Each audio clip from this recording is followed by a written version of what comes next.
A meta de viagem está para com diferentes inversionistas no banco, para sobre aqui Aruba mas refinanciar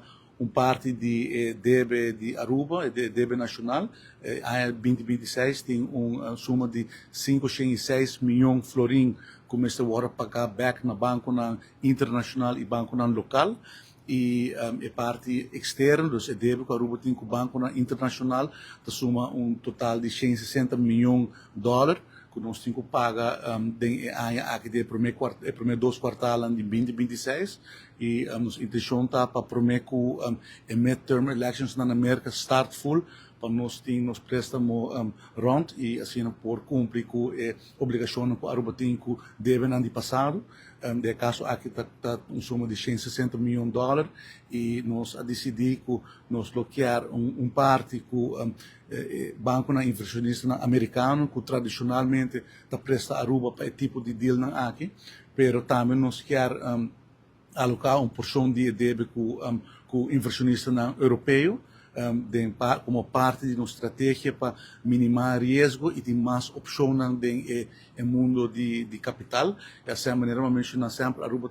trabalha no mercado de capital na América, mas mirando o desenvolvimento internacional, nós pensamos que é bom para a Aruba também começar a ter uma presença no mercado europeu, mirando que o próximo ano, nós estamos a refinanciar no mercado internacional e, idealmente, nós queremos reemplaçar algum de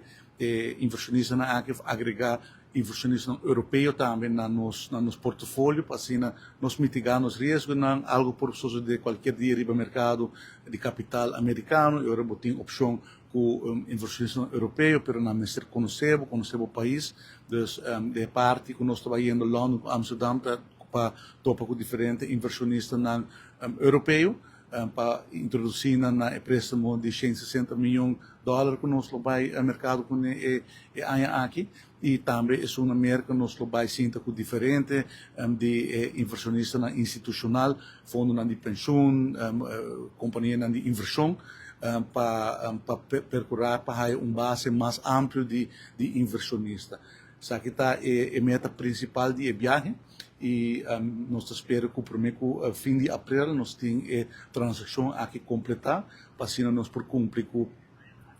repago de débito aqui e parte que resta, então 160 milhões de dólares nós estamos a refinanciar no mercado internacional e o resto que está mais ou menos 280 milhões de florins nós estamos a refinanciar no mercado local.